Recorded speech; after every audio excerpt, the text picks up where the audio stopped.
Super Talk 99.7 WTN. It is 9:06. I am Pamela Furr in for Michael Delgirono, who is off today. I'm glad to be with you. We are on Trump watch, Trump jail time watch. I feel like, I don't even know if you guys, by the way, I have two producers today, which is so cool. I don't know what I did to deserve this, but thank you. But I feel like we should play the song Bad Boys, Bad Boys. What you gonna do? What you gonna do when they come for you? I don't know if we have that, but that just feels like the theme song today as we remain on Donald Trump watch. Yeah, there you go. So that just feels like that's what we should be singing all day. Now, look, I know it's a serious thing. Thank you, guys. I appreciate that. You can pull it down. Thank you. I have to tell you something. There are two thoughts that I have on this Donald Trump watch. Number one, I know that all 36,000 NYPD officers are in uniform today and are on notice today for deployment after Donald Trump called for his supporters to protest his imminent indictment. But the only person that's saying that it is imminent, the only person, is Donald Trump.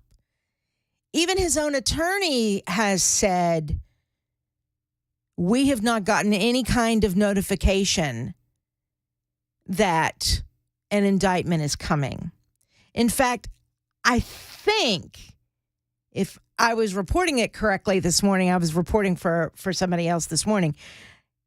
I believe the grand jury's meeting again tomorrow about this case. So to say he was going to be arrested today, I mean, where did Donald Trump get that? What part of his derriere did he pull that from? And I'm not trying to be disrespectful, but what on earth? There are two things for me. Number one, I really think it was irresponsible of former President Donald Trump to make this statement when he does not know anything about being indicted today. And even if he were indicted today, they're not going to haul his you-know-what up to New York today and expect him to be fingerprinted and a mug shot happening. That's just not going to happen today. So I don't know why everybody is on edge. This is just me personally. Now, I don't know what the threats are. I don't know what some of the fringe groups have threatened to do. I'm told that Stormy Daniels has also beefed up her security as well. Okay, that's fine. Whatever makes you feel safe. But I do think it was irresponsible with not knowing anything official for Donald Trump to do this. I really do. But Donald Trump likes the headlines. As much as you may dislike me for saying this, I feel like I have to say it because I believe it to be true. Donald Trump loves headlines. Look, he's proven that he loves headlines. What's unfortunate is that he loves headlines good, bad, or ugly. He's from the old school of any press is good press. And I'm here to tell you that's not necessarily the case anymore. Bad press is not always good for an individual, and more specifically for this former president who's running for president once again. So I think he did this on purpose because he hadn't been in the headlines for a minute. And so I think he did it on purpose, just to stir it up. Yes, I know he's brilliant. He's brilliant at marketing. He's brilliant at marketing and making money. That's why I loved him being president, because he allowed us to make money, right? We were a little bit more prosperous when he was president of the United States. So that's the Donald Trump side for me. Now, let's take it to the prosecution side. I do not believe anybody is thinking past their own nose in this case. We're talking about a misdemeanor here. We're talking about a man who wanted a prostitute, right, to hush. I'm sorry, let me take that back. A stripper to keep her mouth shut about a one-night stand, if what these folks are saying are true. Donald Trump, of course, has denied a one-night stand with Stormy Daniels. I don't know whether I believe it or not. It's not important in this particular conversation that I'm having with you. It's a misdemeanor if he is even guilty of it, right? So we are doing all of this over a stupid misdemeanor? We're losing our minds over a stupid misdemeanor? And these liberal judges, prosecutors, supporters on the liberal side, you want to risk the reputation of this country? You want this country to be completely divided, even more so, over a misdemeanor? That just is shocking to me. We're a joke now because of the weak-kneed, Lily A-word president that we have, who is dementia-riddled. We're a joke in this world. We're a joke in this world. And now you want this on top. So you've got a weak, dementia-filled president now, and you want the world to see our former president fingerprinted and a mugshot? Is that smart? Not that I'm saying that wrongdoing shouldn't be punished, but this is the former president of the United States. And by the way, charged doesn't mean indicted either. I'm sorry. Yes, it does. Charged does mean indicted. Charged or indicted doesn't mean guilty. It doesn't mean guilty. Most people who are Donald Trump haters have already convicted him, and by the way, convicted him years ago. Convicted him in 2016, for crying out loud. This is an old case. Why are we rehashing this now? But it's all hands on deck for New York police and the Metro Police Department there in New York. Oh, yes. All officers expected to be in uniform, ready for anything in the wake of a potential indictment coming down against former President Donald Trump. The timing, of course, remains unclear. Not only the timing, but if it's even going to happen. New York City and Washington, D.C., they're both preparing for unrest and demonstrations after the former president told his supporters to protest any imminent action against him by Alvin Bragg, who is the DA in Manhattan.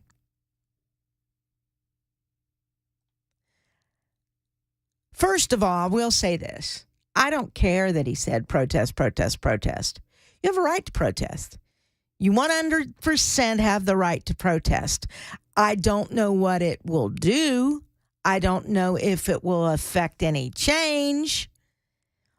If people take to the streets, all that's going to do is to feed into the narrative that Donald Trump wants violence, that Donald Trump wants you to fight with your fists and fight with your, not with your words or your intellect or anything. It's going to feed into, why are we giving them ammo? And then all that's going to do is give more pictures of people in the streets fighting, yelling, screaming. You know someone's going to be stupid and do something dumb. I think you'll find agitators like Antifa and Proud Boy people whose only goal is to disturb the peace. And I'm putting that very lightly. So why in the world would you have them? Why in the world would you feed into the narrative that they're going to use this upcoming election season. Why would you give them the ammo? One thing that I think liberals and Democrats and operatives behind the scenes have mastered, they know how to push Donald Trump's buttons. And if it has anything to do with vanity, if it has anything to do with the press, if it has anything to do with his ego, he will respond. He cannot not respond. And they know it, and they use it. And this is Donald Trump's greatest weakness. Whether you hate me for saying it or not, you know what I'm telling you is the truth. So if Donald Trump wants to be president of the United States again, he has to get smart about what his weakness is. He has to, or he's going to lose. I wouldn't mind Donald Trump being president again if he can bring this country back to the place that it was when he was president the first time. Because I don't know about you, but I was thriving. I was doing very, very well at that time. Had money in the bank, stock market doing well, 401k doing well, gas prices down. I could afford to buy eggs. I could afford to buy a hamburger for my tacos, all of that. Now it's, I'm not going to say a struggle, but I certainly look at the bill and go, yikes. So I have less money in my pocket right now, as all of you. I'm not telling you anything you don't know. So I wouldn't mind that changing in 2024. That would be nice. Let's go back to the good times. I don't know that that's going to happen if Donald Trump doesn't get a hold of what his weakness is. And he's smart. He is brilliant. But he has one flaw. And vanity is his flaw. And it will get him every time. And it has. He's got enough money. He's got enough people that if they would stop being yes men and would just sit there and tell him the truth, I think he could get a hold of this. I would hope that he would, just for the better of this country. Don't know that that's going to happen. But let's take it to the other side, as I said earlier, and then we'll take a quick break. But the other side has to look at the bigger picture, too. Is it worth the reputation of this country to indict a man for a freaking misdemeanor? Now, I know there might be some campaign things in there, which could be a felony, but it's on down the line on the felony chart, isn't it? I'd have to look it up. I don't think it's a felony A. I think it's more like C, D, E, one of those, way on down there. Is it worth it? Shoot, if I remember history, somebody may have to correct me on this, but if I remember history, there was a president who got into a bit of trouble, ended up resigning. I think his name was Nixon. And I believe there was a president named Ford that pardoned him for the good of the country, so the country wouldn't go through what we might be going through over a freaking misdemeanor. It's 9:20. I'm Pamela Furr, in for Michael Delgirono on Super Talk 99.7 WTN.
Super Talk 99.7 WTN. I am Pamela. Excuse me. I am Pamela Furr in for Michael Delgirono. You know why I choked? I choked on my peas because I've been getting complaints. Pam, you're popping your peas. And when you're in Music City with people who live in studios, that's a big deal. So I guess I need to back away from the microphone. Is this better? Hello, I'm Pamela.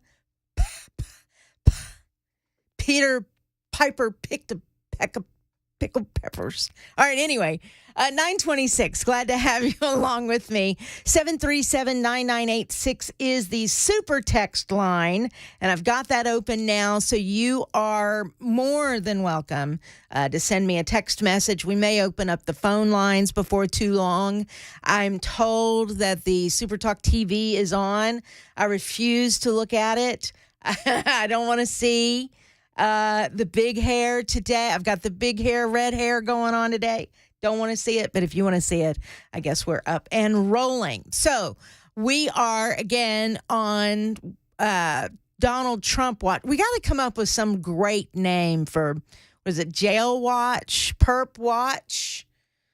But that's a P, but Perp Watch. I don't know what else. Was it? I'm trying to think of what else we could say. Prison Watch. I don't know, but we are watching to see if by chance an indictment will come down for Donald Trump today. Now, there are other things that we're going to get into. For instance, I do want to talk about the confidence vote that came down last night in the state legislature for our Lieutenant Governor, Randy McNally. I find that interesting. And I want to make sure the record is clear here that I like Randy McNally. I think he is a nice man. I've never worked with him, so I don't know what he is like behind the scenes, anything like that. I do think he is sunshine and roses. No, that's wrong. What is it? Sunshine and rainbows. I think at times he could be sunshine and rainbows himself. But the confidence vote that came down last night, I am torn on that because, I mean, there are several things going on there. So we're going to talk about that after our break at 9:35, so stick around for that. I also want to talk about a concert event that happened last night in Nashville at Bridgestone Arena. It was called, now I'm going to have to look it up, but it was Love Rising, maybe. Ty Herndon, who's a friend of mine, I love Ty Herndon. He does a concert every year during CMA week called Love and Acceptance. And he's been doing that for years. This was not that. This was a concert with a bunch of artists who were trying to be supportive of the LGBTQ plus. There may be a couple of more alphabets on that, but LGBTQAZD plus community. They were raising money for different, organizations that are supportive of our community, right? But they had a bunch of drag queens on the show last night, which is fine. I want to talk about that though coming up, because I think it does prove that some of the headlines that have been out there have been 100% wrong. 100% wrong. And I think it is disingenuous for some of those artists that were on the stage, including the drag queen artists, to make that audience believe something was happening in this state that is not happening. So we're going to talk about that. Stick around. I'm Pamela Furr, in for Michael Delgirono on Super Talk 99.7 WTN.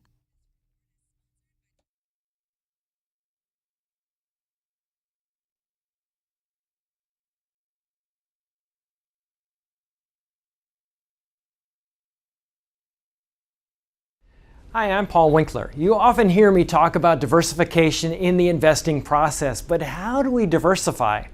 Well, we look for things that move in dissimilar fashion historically.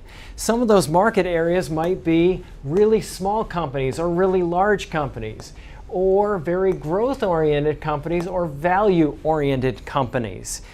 And one of the things that we find is that when we diversify between these various segments, we can reduce the volatility of the portfolio because they don't move in tandem with each other historically. Now we can do that in US markets, we can do that in international markets, and in emerging markets. And when we can dampen that volatility, we can help get ourselves a little bit of a better outcome as far as knowing what we might likely have in the future or how we can take income from our investment portfolio. Now we also want to add fixed income or bonds to the mix as well. Now, if we know that we need to do this, what's the best way to do it? Well, one of the things that we often teach is this concept of market efficiency. This won the Nobel Prize in economics as well. And it's the idea that if I'm investing in, let's say, small value stocks, if we look at professional managers and their ability to say, hey, should I have this stock or that one, and picking companies or areas of the market, we find that they typically get lower returns than the market does on its own. They just add expense and they can add a lot of volatility. One of the things we want to avoid is anything that can hurt your returns and increase your risk in the investing process. To learn more about our approach to investing and financial planning, go to paulwinkler.com and set up a free 15-minute phone call or call 615-851-1950.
Super Talk 99.7 WTN. It is 9:36. I am Pamela Furr in for Michael Delgirono this morning. Glad to be with you.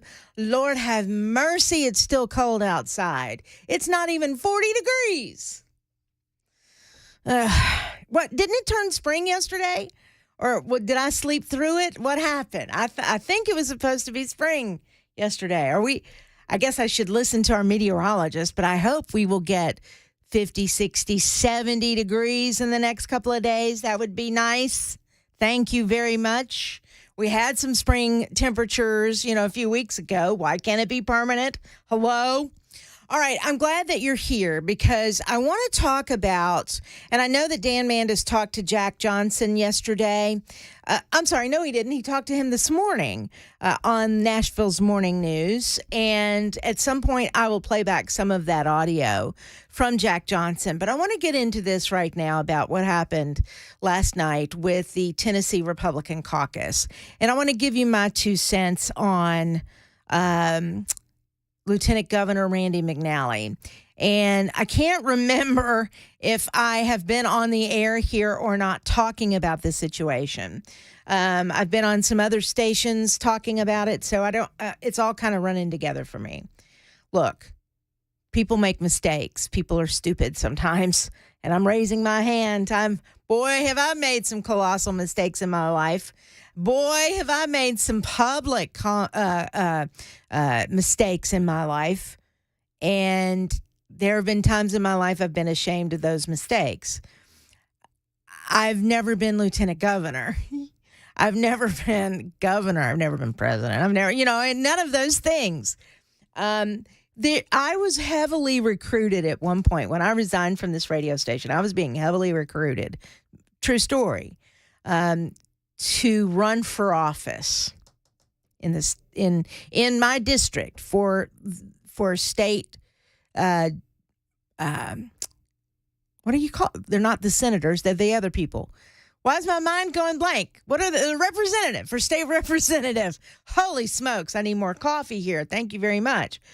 I was being recruited, and I have to be honest with you.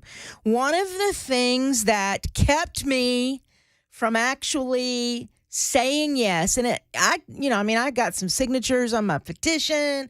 I went through all the steps. But after really praying about it and really looking at it, I thought, there is no way I want to put myself out there like that and have people come after me because they might find some skeletons in my closet. I'm just being honest. Most of my past is out there if you look, that I don't necessarily want to bring up again. And it's not bad. It's not bad. Really, in the big scheme of things, it's really not that bad. But there's some things out there. I don't want people to throw that in my face. I don't want my family to be embarrassed. I don't want some friends of mine to be embarrassed, and I don't want other people who are involved in the situation to be embarrassed either, quite frankly. So there's that. So I know that other people who would make great senators, great congressmen or congresswomen, great mayors, great school board members, all of that these days stand back and go, do I really want to put my family through this? Because if I say something wrong, if I say something careless, if I do something wrong or do something careless, my life could be over and my family could be embarrassed and, all of these things. So a lot of people really do take a second look who would really be effective and good leaders locally, on the state level, and on the national level. I think Lieutenant Governor Randy McNally did something really, really stupid. I think commenting on these photos was not wise.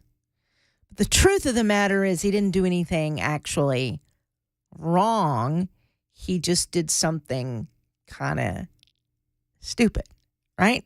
As a lieutenant governor, as just Joe Blow or just Randy from East Tennessee, he didn't do anything wrong.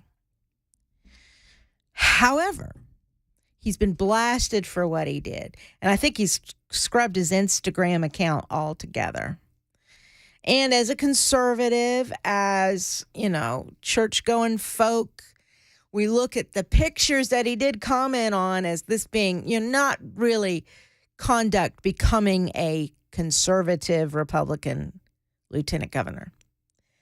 All that being said, Randy McNally has had a storied career in this state. And it really bothered me to think that something he did that wasn't smart, one thing could tank that entire career. We're the sum of our successes and our failures, right? All of it, not just one thing. And these days, people are quick to cancel and quick to judge. But I have to tell you, for me, I didn't think he could survive this. I figured we had a resignation imminent, or at least the calls to resign imminent. And I'm very surprised that in a confidence vote last night with I think I've got the name correct. I'm doing this from my head. The Tennessee State Senate Republican Caucus voted last night 19-7 in confidence that Lieutenant Governor Randy McNally could continue to do his job and do it well, right? They had confidence in him. Now, I don't know what kind of conversations have been taking place behind the scenes. Neither do you. I doubt very seriously if Jack Johnson or anybody else for that matter in the state Senate is going to reveal exactly the behind-the-scenes conversations that took place between Randy McNally and his peers.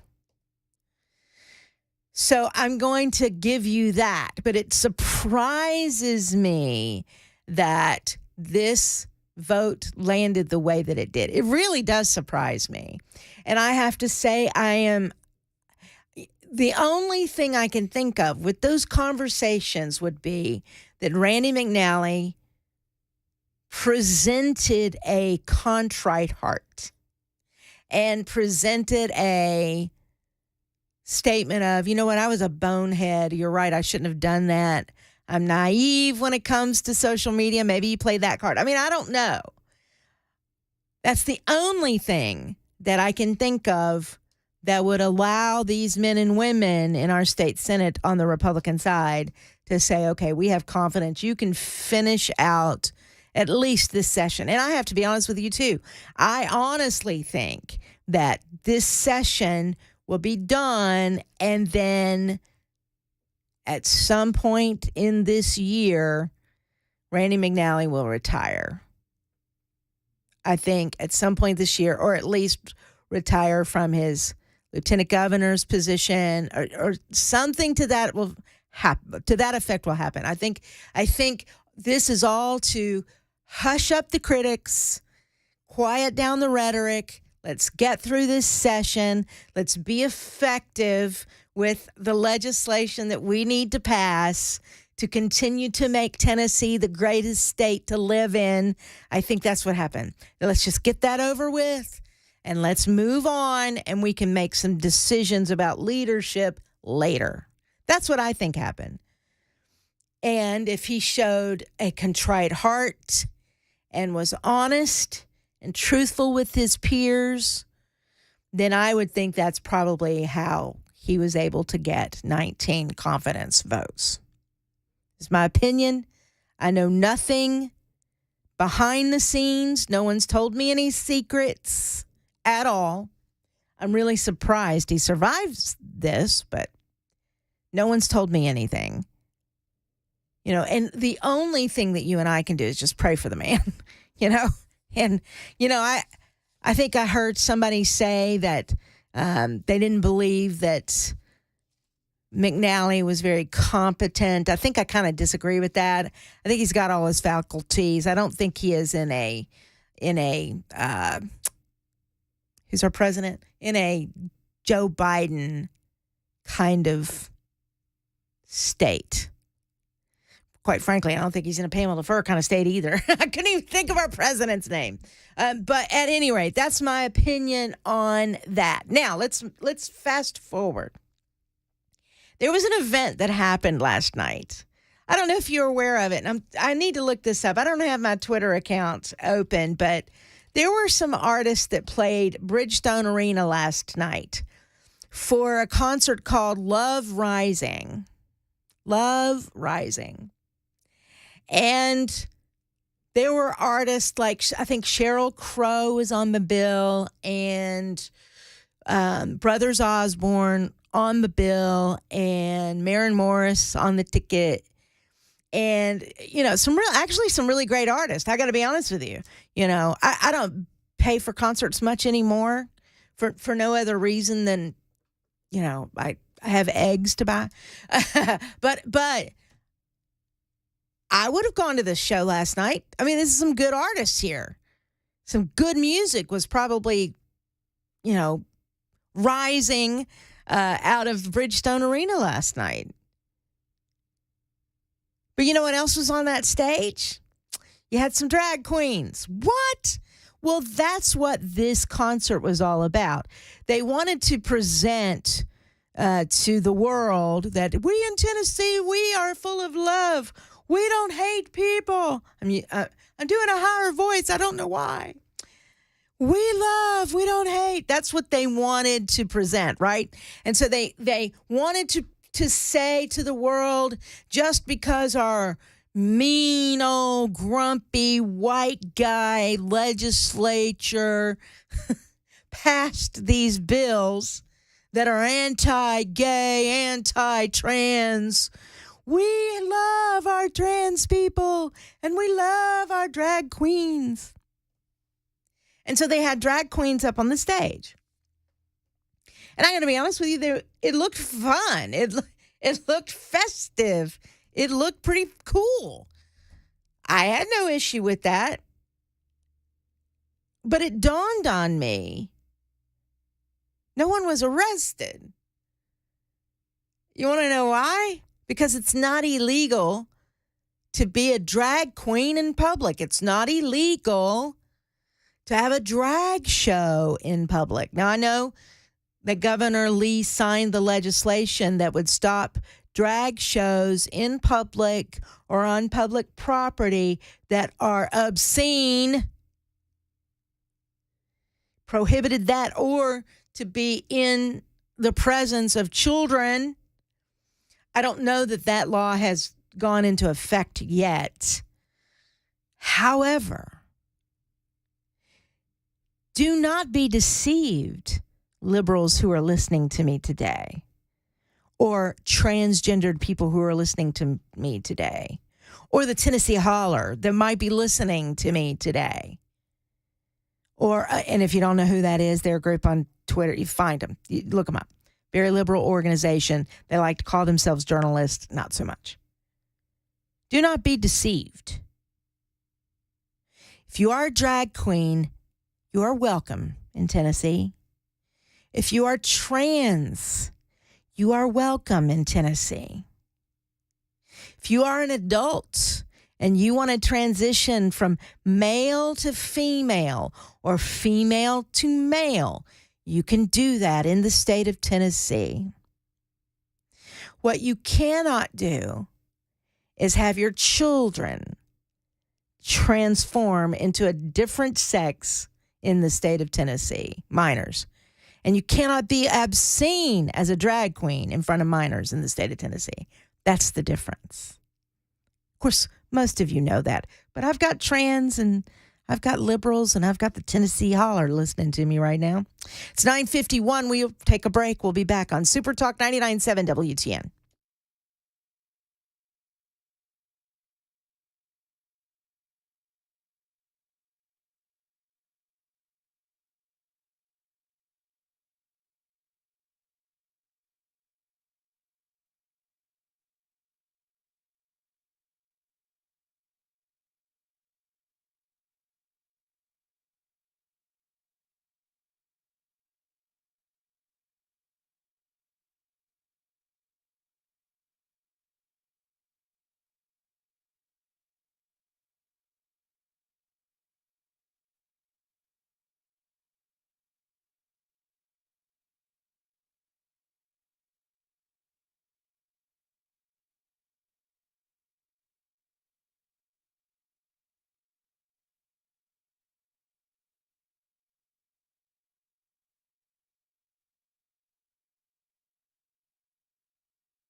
Vladimir Putin and Xi Jinping holding talks right now in Moscow. Donald Trump, will he be indicted on criminal charges? And Lieutenant Governor Randy McNally survived a no-confidence vote last night. That and more at 10 o'clock right here. Super Talk 99.7 WTN. Oh, my goodness. We've got Brother Mac in the house. Yes. I love it. So glad to have you, Brother Mac. And he is on the job with the news coming up at 10 o'clock. So looking forward to that, my friend. By the way, I did have Kansas in my bracket. Me too. I'll leave it in. So I'm so sorry. All right. So I'm getting some feedback on our super text line. This is good. 615-737-9986. And producer. Oh, shoot. I did it again. I forgot your name. You're totally good. My name is Mason. Mason, glad to have you in the house. Brother Mason, rocking it out today. All right, I've got M&Ms today. Mac. Yeah, that's it. And Mason. Yep. I love here. M&Ms. Heck yeah. All right, so someone just sent me a text. I love this. Sorry I'm late with this. I was driving at the time, but I just have to say thanks, Pamela Furr, for vomiting truth all over my radio this morning. That's me, Pamela Furr, vomiting truth on Super Talk 99.7 WTN. Now, I don't know if it's she or he, but we were talking about Donald Trump earlier and how I don't think he's going to get indicted. I think he really was careless with his social media post saying Tuesday would be the day he would be indicted. And if that is the case, to protest.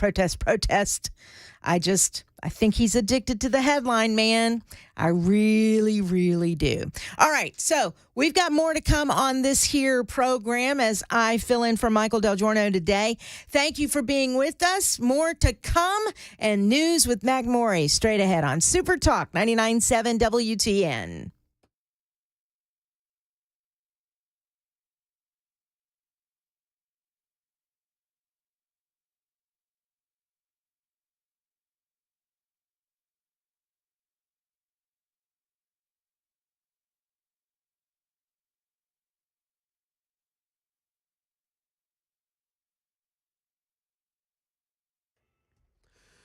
It's 10 o'clock on the dot. I'm Mac Morey with your top stories. Right now, 44 degrees in Nashville. Going to get somewhere into the low mid-50s here today. Possible chance. It's slow. It's unlikely, but a possible chance of showers. Got a full weather forecast coming up in about 2 minutes.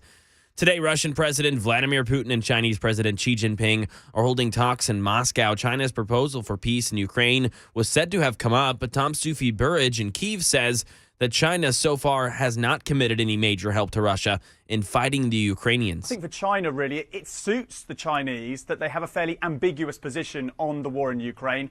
I mean, they don't condemn it. They don't condemn Russia's invasion. They're not supplying, as far as we're aware, lethal aid to Ukraine, to Russia right now. They're providing electrical components to the Russian military. That helps the Russians. But in broad terms, they are sort of talking the talk for Russia in terms of the propaganda and the messaging. Here in the States, will Donald Trump become the first former president to be indicted on criminal charges? In New York City, barricades are up outside the courthouse where Trump could be fingerprinted and photographed if charges are filed in the Stormy Daniels hush money case. Aaron Katursky is outside that courthouse with more. It's not the payment, but the way Trump accounted for it that could make him the first former president to face criminal charges. The Manhattan District Attorney's Office has been investigating this for years, but in recent weeks called in former aides Kellyanne Conway and Hope Hicks, along with Michael Cohen, once Trump's fixer, who has already served federal prison time for writing the check, he says, at Trump's direction. And right now in the volunteer state, Lieutenant Governor Randy McNally has survived a no-confidence vote over months of commenting on a nearly naked gay man's Instagram photos. State Senate Majority Leader Jack Johnson tells WTN's Nashville Morning News Senate Republicans gathered last night to vote, and the result was 19-7. The lieutenant governor asked for us to poll our members, and it was secret ballot because we wanted members to be able to freely express their sentiments without, any fear of intimidation or retaliation or anything like that. I can tell you that I don't think that would have happened anyway, but just to make sure every single member was able to cast a ballot and vote their conscience, we set it up as a secret ballot. McNally said afterwards that he appreciates the support and that he's looking forward to completing important work in the General Assembly. And that is the latest news. Weather's next. I'm Mac Morey, WTN News.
All right, all right, all right. It is 10:05. I am Pamela Furr in for Michael Delgirono on this fine, fine Tuesday morning. It is the 21st of March. And I was thinking the other day, 3 years ago, about this time, we were all sitting in our houses, in our PJs, wondering if we'd ever get to work again. And now we get the privilege. 3 years later, we're out and about, we're free.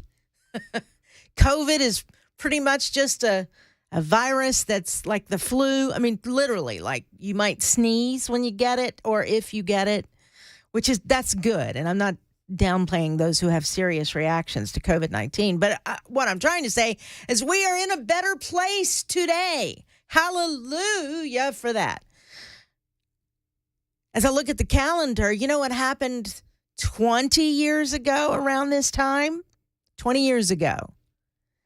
George W. Bush declared that we were sending troops to Iraq and we were going to get rid of Saddam Hussein. Remember that 20 years ago. Now, I have no idea. I do know how old Mac is, and I know he was young when that happened. I don't know how old the other M is. You're 20? I'm 25. You're 25. So you were 5 years old when that happened. I was 4. Don't you believe me? What do you mean? You don't believe me? So anyway, it's been a generation, if you will, ago when this country was at war. And we were at war with terrorism. And that's what was... So a lot of things have changed in the last 20 years, my friends. A lot of things have changed. So we went from that George W. Bush showing absolute strength. Whether you agreed with the war or not, he was certainly strong in his declaration, if you will, not the official declaration, but his declaration that we will not tolerate terrorism, that we will respond not only in kind, but we will defeat it. Go from that to a president or former president calling a porn star, a stripper, horseface, and possibly awaiting indictment on a misdemeanor charge that he paid her $100 and some odd thousand to not talk about the one night stand they had. That's the accusations that are out there. So we've gone from, absolute certainty that we would not tolerate terrorism on our soil to the police in New York and Washington, D.C. preparing for people to take to the streets, protesting the possible arrest of a former president of the United States. What a difference 20 years makes, wouldn't you say? So apparently the former president, Donald Trump, last night launched a blistering attack, they say, on Stormy Daniels and her extortion plot, and began to condemn the horrible radical left Democrat probes ahead of arrest. And now he's not even saying today, he's saying tomorrow. So I'm going to figure out how to play the audio here. I'm going to turn on this computer. Listen to what the former president, Donald Trump, had to say on Truth Social last night in a video. These four horrible radical left. Well, it would help if I could play it better. Here we go. Is it not going to work? Here we go. Investigations of your all-time favorite president, me, is just a continuation of the most disgusting witch hunt in the history of our country. It's gone on forever with Russia, and Ukraine, and the Mueller hoax.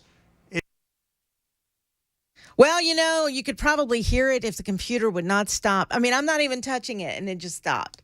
Isn't that bizarre? Okay, well, regardless, he just went off. If you want to see it, you can find it on his Truth Social platform, and I'm sure that other organizations will pick up the video and tell you what he said. Trump's lawyers have insisted Robert Costello, who previously advised Donald Trump's fixer, Michael Cohen, to testify against Cohen and attempt to damage his version of events. Cohen made the payments to Daniels and was sent to prison for campaign finance violations.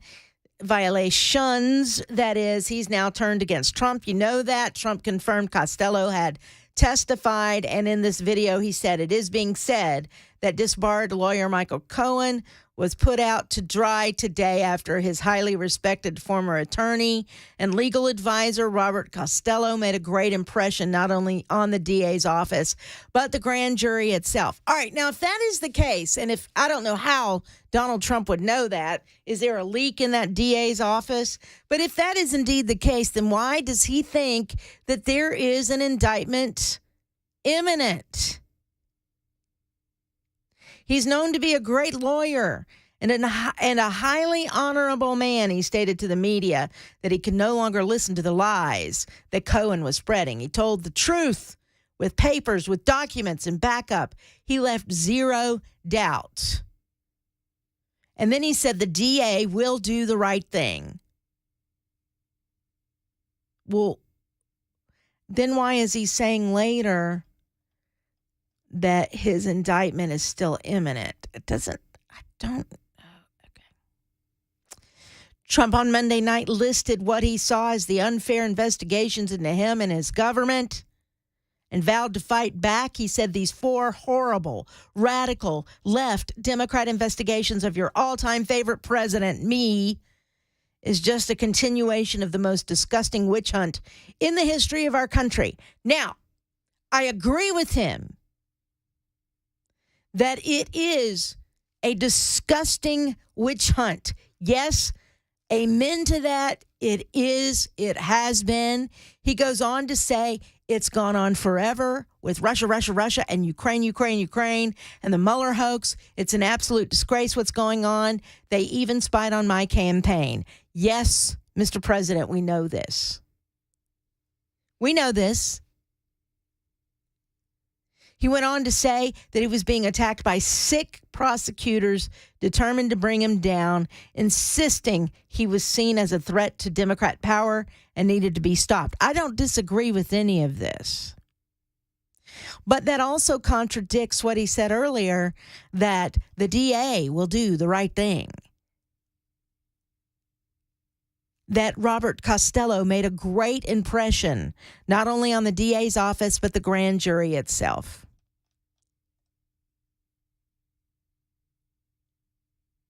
The former president added, and I'm sorry that I'm having to read this to you. My video kept stopping, and I don't know why. The former president added, whether it's the Mar-a-Lago raid or the Unselect Committee hoax, the perfect Georgia phone call, it was absolutely perfect, or the Stormy Horseface Daniels extortion plot, they are all sick and it's fake news. Our enemies are desperate to stop us because they know we are the only ones who can stop them.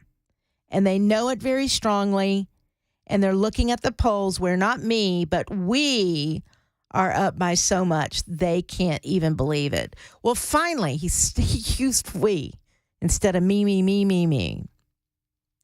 And I hate to say this, but Mr. former President Donald Trump, you're not my favorite president.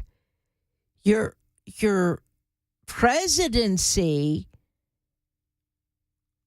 is one of my favorites, but you're not my favorite president, for crying out loud. What an egotistical thing to say. I'm sorry, I'm kind of going off on Donald Trump, aren't I? I apologize for that, but holy smokes. Come on, back it down, Mr. Trump. Run for president. Instead of let them attack you. You know, I don't know why this is coming to mind. I mean, there are people in our history who have allowed themselves to be attacked. And what did they do? They just stood there firm in who they were, knowing that nothing can flap them. They stood in the truth. They stood in confidence, knowing that what they were doing was right, wasn't criminal, right? Wasn't bad for the country, but indeed good for this country.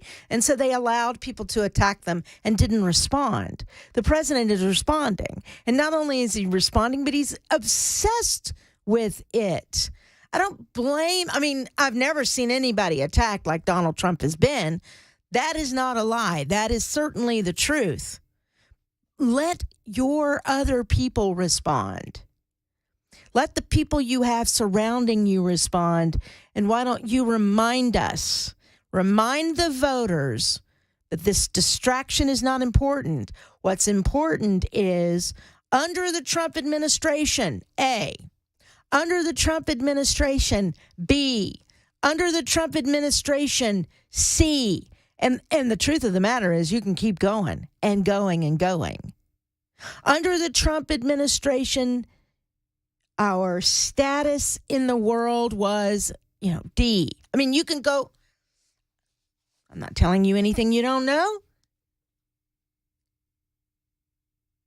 Was the phone call he had in Georgia a perfect phone call? I don't know about that. But I doubt very seriously was anything that he can be indicted for. Let them investigate. Bring it.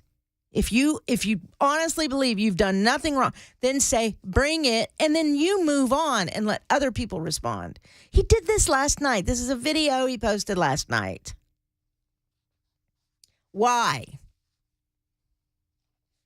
Why? Is it getting him more press today? Yeah. I'm sitting here talking about it. He did note, of course, he is ahead in the polls, and that is the truth. Beating likely Republican challenger Ron DeSantis, and I'm a Ron DeSantis fan, comfortably defeating Joe Biden if he runs again. Donald Trump in the video said, "We won twice, and we got to win a third time." They know that we can defeat them. They know that we will defeat them, but they are not coming after me. They're coming after you. I'm just standing in their way, and I always will stand in their way. Thank you very much. That's what Donald Trump said last night in a video on Truth Social. Now, I know people get mad at me when I say this, but he won once, officially. But regardless, I would think more of him if he would do what I just said. List your accomplishments under the Trump administration. List how great and remind everybody what the condition this country was in when the whole election debacle happened. Now, I will call it a debacle. When COVID took over and everybody was fearful of getting out of their blooming house to vote, and some states changed their voting laws temporarily just to accommodate at that moment and adjust for fear, and things happened that probably shouldn't have happened in some states across this country. You know what I'm talking about.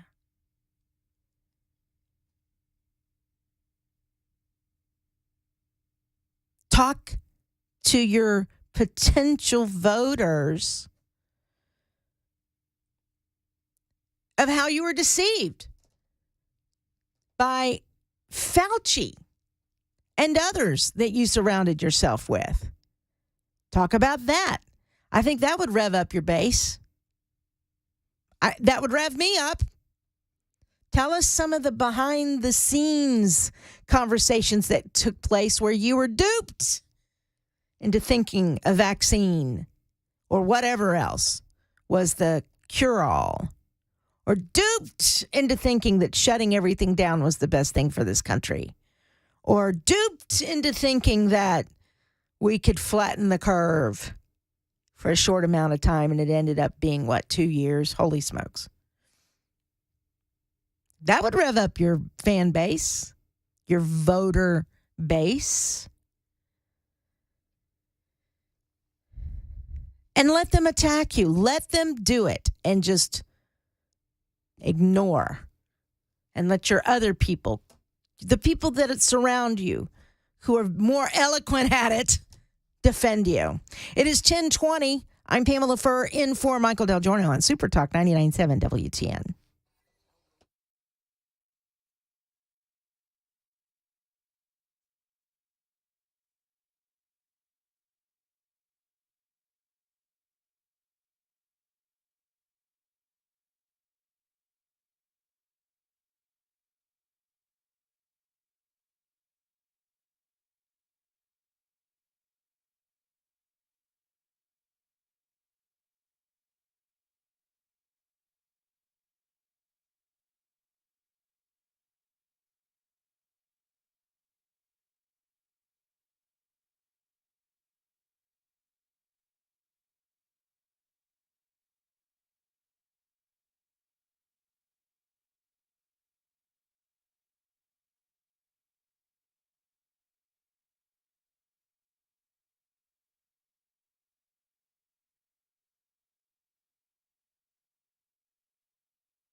TikTok trying to revamp some rules around deep fakes as AI technology grows on that app. And the latest with the bank crisis right here. Super Talk 99.7 WTN 1030.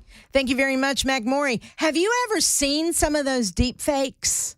Pretty crazy. Like I pretty followed scary. so I follow a dude that does a deep fake on Elvis. Oh, wow. It is so good. I mean, and I'm thinking, boy, if Elvis were alive today, this is what he would be doing, these TikToks. Have you the one that kills me the most though? Have you seen the dude that does Tom Cruise? Oh, I have not seen that. Y'all, it is off the charts. It looks so real. Oh, this dude will be like on a golf course and will look in the camera and talk about, I'm going to do this shot and he doesn't make it. He doesn't do it.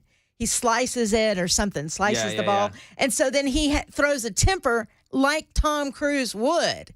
And none of it is Tom Cruise, but it looks like it is It's Tom Cruise. exactly like Tom Cruise. And Ugh. so I watch these things and I'm just floored. And then my paranoid mind takes over and I Of think, course. someone could do this to me. Someone could commit a crime and, I don't know, deep fake the video. I mean, I'm thinking way outside here and that's paranoid weirdo here, but that's what's coming. That's what's somebody somebody could commit a crime. There's supposedly surveillance video and it ends up being a deep fake video. And how are you going to know? Well, I think about these celebrities, too. They already had to worry about paparazzi never going anywhere in private, their lives being completely altered forever. But now, on top of that, they could stay inside their house, not have paparazzi around them, but still someone's going to believe they're doing some stupid thing that's a deep fake. It's not even them. They got to worry about that now. And it's going to go viral, and then they're going to get canceled. It's like, man, I was over here in Dubai. Yeah, I wasn't even doing that. I'm trying to stay away from you guys. That's, oh gosh. I was on scary. the coast of Fiji. Why are you? Yeah, exactly. It's a little scary. All of AI technology to me right at this moment is a little scary. Thank you, Mac, and we're looking forward to your story coming up at 10:30. But we're going to talk about this for 4 minutes, and then we'll get back to Donald Trump and whether or not he's going to get arrested. And there's some other things on the agenda. But think about this. I mean, there was a time, now this was even before I was around, I think that people were afraid of robots taking over and people were afraid of technology. What is it? Video killed the radio star. Now, radio is just as strong as ever these days, but everybody was fearful. People were fearful who worked in AM radio that FM was going to kill them, and it didn't. Actually, Rush Limbaugh, I think, ended up saving AM radio, and I think now the Spanish format is starting to take over AM radio. So AM radio is not dead. It's just being tweaked, right? Regardless, everybody with every generation is always fearful of something. And I guess now it's our turn to be fearful of the technology of AI. The truth of the matter is, I guess we really shouldn't be fearful. We should embrace it, but still be aware of how it can be used against us. Whether it's in crimes, whether it's in this, that, and the other. And I would also say, now this is Pam, by the way, I just came off of a Tony Robbins seminar, so maybe I'm a little bit more positive than I have been. But I would say this, in looking ahead, you got to figure out how to be the best damn employee you could be, so that AI can't take over for you. AI doesn't have a heart.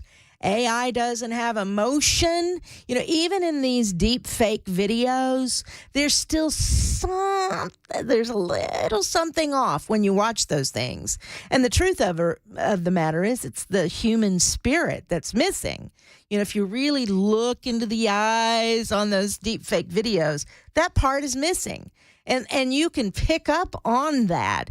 So I would say, as you're preparing for the future, as you're preparing for how AI might take over the world, be the best you can be the best version of you in your job or in your house or in your church, in your school, in your studies. AI can't replace human spirit and the heart, right?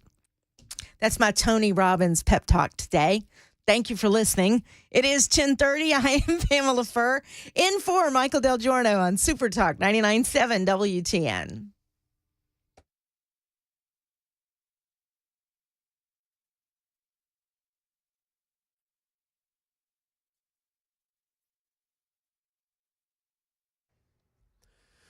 Thirty minutes after the hour of 10 o'clock, I'm Mac Maury with your top stories. Right now, 44 degrees, a little cloudy right now in Nashville, but not nearly as chilly as it was yesterday morning. Going to get it back up into the 50s here later today. Full weather forecast in just a couple minutes.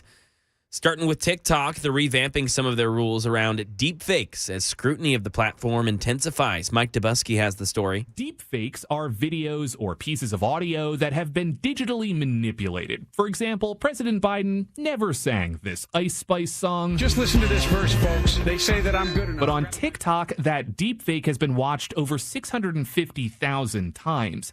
Now the platform is updating its guidelines around synthetic media, saying all videos that use deepfake technology must be clearly labeled, and deepfaking any real private figure is prohibited. The company's CEO, Shou-Zi Chew, is set to answer questions on Capitol Hill this Thursday as the Biden administration weighs a potential TikTok ban. Folks, American music is good for the economy. Here with the bank crisis, Treasury Secretary Janet Yellen reassuring a room full of banking representatives in Washington today that the U.S. banking system is resilient enough to withstand the recent failures of two regional banks this month. Federal regulators had to step in with Silicon Valley Bank and Signature Bank. They both collapsed. 11 larger institutions are also coming to the aid of First Republic Bank and giving it a $30 billion lifeline. But Yellen, in remarks to the American Bankers Association today, said that this situation is different from the financial collapse of 2008 because regulators have a better playbook on how to ensure that customers and businesses still have their deposits. The government's recent actions have demonstrated our resolute commitment to take the necessary steps to ensure that depositors' savings and the banking system remain safe. Yellen says the situation is stabilizing and the banking system remains sound. And that is the latest news. Weather's next. I'm Mac Maury, WTN News. Hi, I'm Paul Winkler. You often hear me talk about diversification in the investing process, but how do we diversify? Well, we look for things that move in dissimilar fashion historically. Some of those market areas might be really small companies or really large companies, or very growth-oriented companies or value-oriented companies. And one of the things that we find is that when we diversify between these various segments, we can reduce the volatility of the portfolio because they don't move in tandem with each other historically.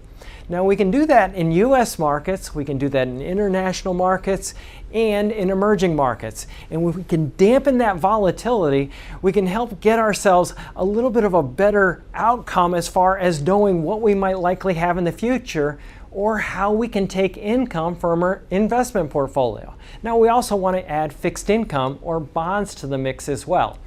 Now, if we know that we need to do this, what's the best way to do it? Well, one of the things that we often teach is this concept of market efficiency. This won the Nobel Prize in economics as well. And it's the idea that if I'm investing in, let's say, small value stocks, if we look at professional managers and their ability to say, hey, should I have this stock or that one, and picking companies or areas of the market, we find that they typically get lower returns than the market does on its own. They just add expense and they can add a lot of volatility. One of the things we want to avoid is anything that can hurt your returns and increase your risk in the investing process. To learn more about our approach to investing and financial planning, go to paulwinkler.com and set up a free 15-minute phone call or call 615-851-1950.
Super Talk 99.7 WTN. It is 10:36. I am Pamela Furr in for Michael Delgirono. Glad to have you aboard today. 615-737-9986 is the super text line. We may open up the phone lines at some point this morning if we get the opportunity. But you can certainly send us a text. And then, of course, Super Talk TV is on live. I think we get it. Let me see if I got this. So we have Facebook. We have Twitter, we have Twitch, we have YouTube. Did I get them all? I think that's right. That's all four. Excellent, thank you. And then we have producer M, whose name again left me. This is not your fault. You're totally good. You have a great name that starts with an M. Yep. I have a brain that is riddled with okay, you know what? I can't blame COVID anymore. I'm getting old. I'm going to call it Joe Biden disease. And for some reason, I'm just not retaining your name. And I now have retained your face. It's all good. Yeah, Tell me the name. My name is Mason. Mason, thank you. Yes, ma'am. I'm so sorry. But by the end of the day, I will have it. I promise. I'll respond by hey guy or something like that. Hey dude. Hey dude, I'll answer. I'll bring you donuts tomorrow. How's that? Sounds all right, good. Cool. And glad to have all of you with us. Now, did you know that this was happening?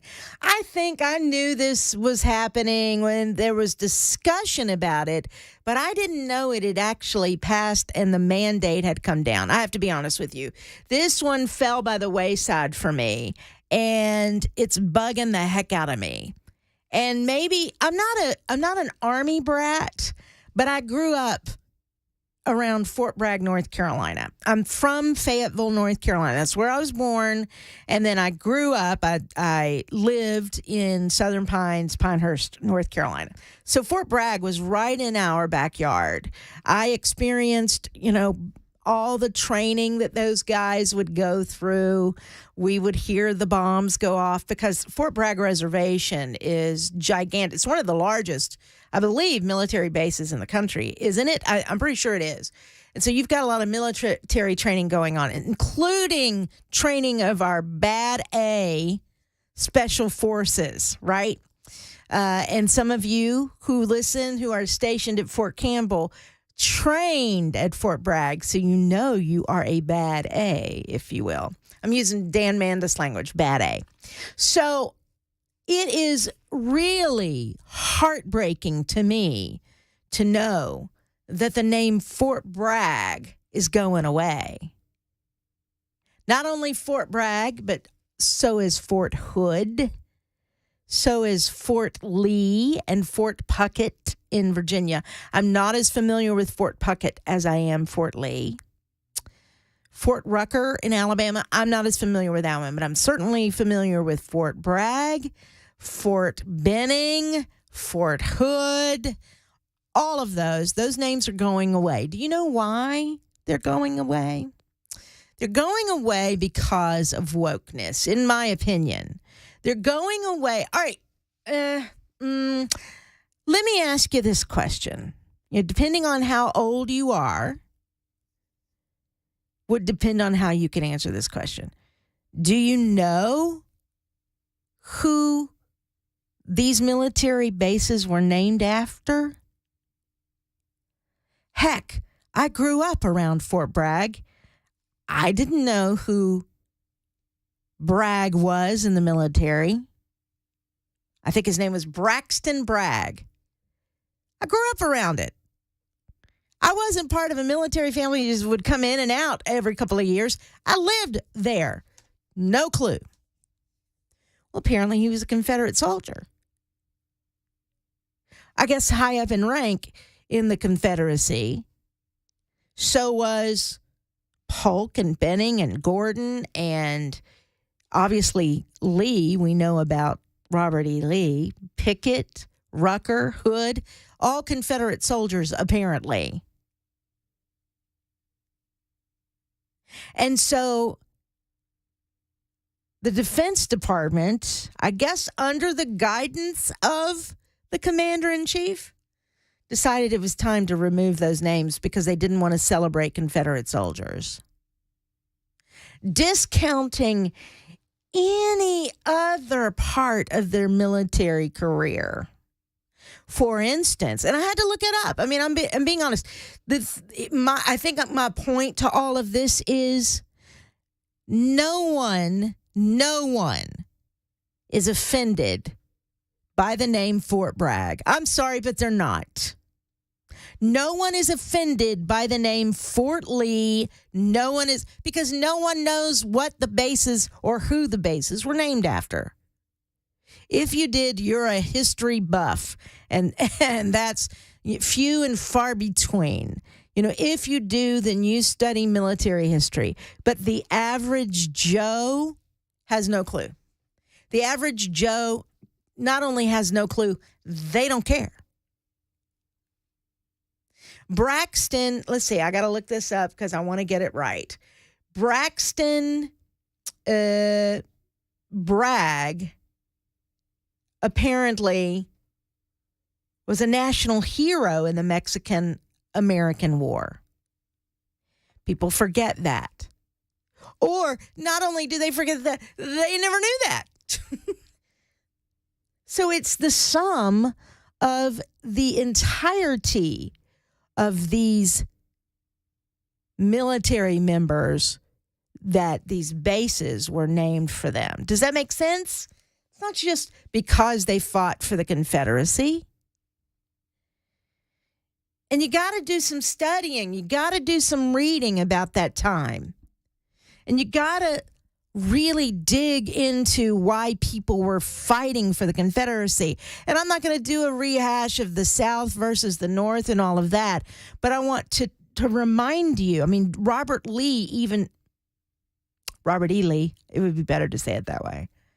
Robert E. Lee even said when he was offered the job of heading up the Union Army by Abraham Lincoln, mind you, said, I can't do it. I want to fight for my country of Virginia. Back then, people believed that their states were sovereign.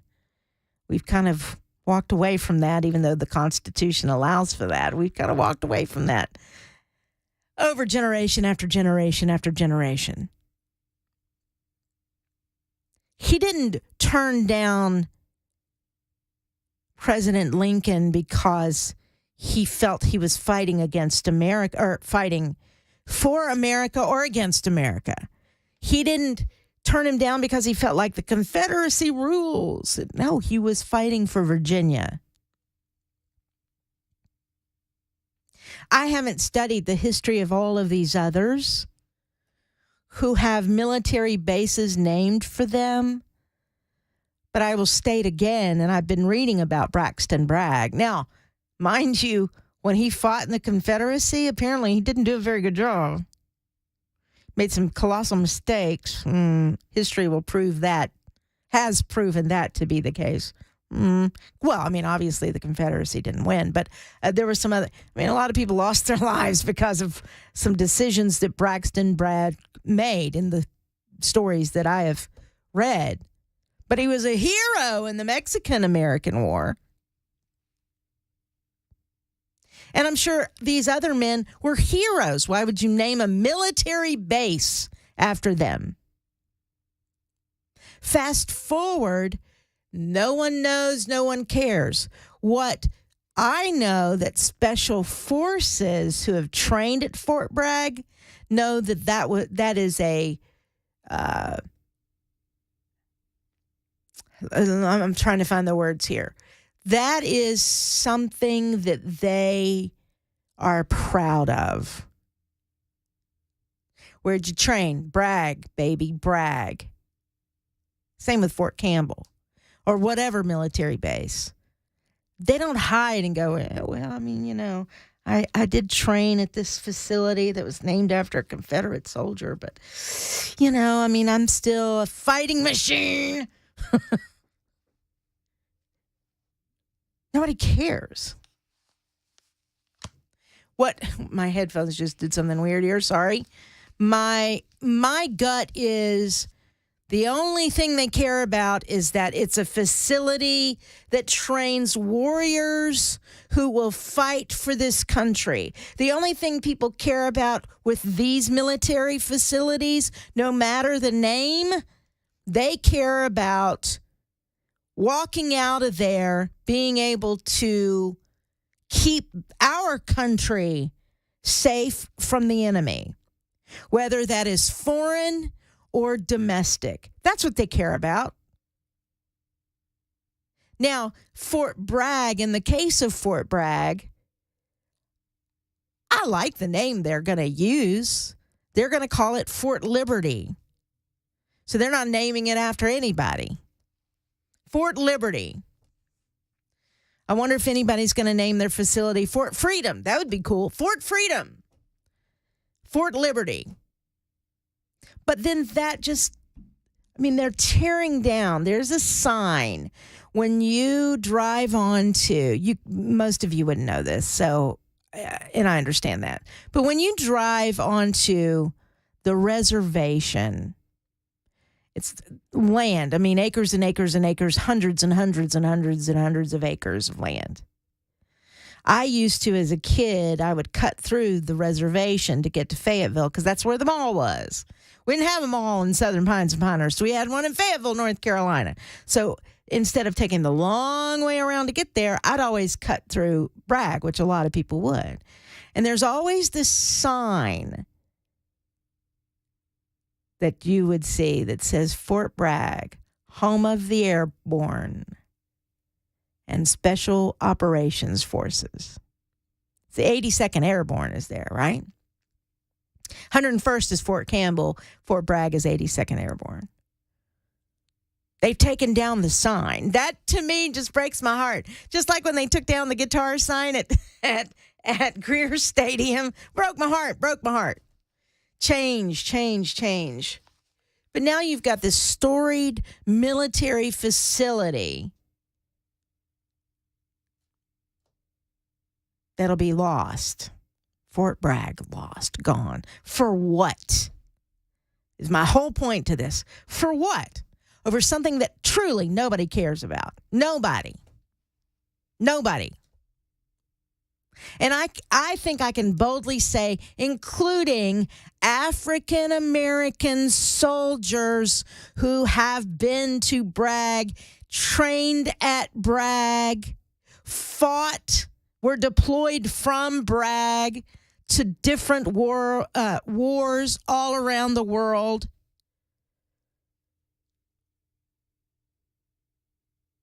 I don't think they care. I am pretty sure I can speak boldly on behalf. Heartbreaking.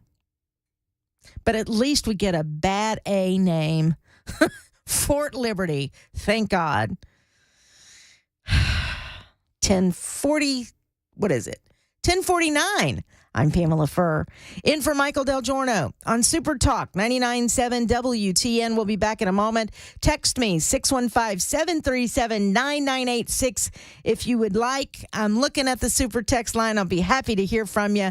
More to come on Super Talk 99.7 WTN.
Two major world leaders meeting today. A vote of no confidence on Lieutenant Governor Randy McNally, plus some new legislation concerning key fobs in the state of Tennessee. That and more at 11 o'clock right here, Super Talk 99.7 WTN. Key fobs? Well, that's interesting. Bizarre. Looking forward to your story, Mac Morey.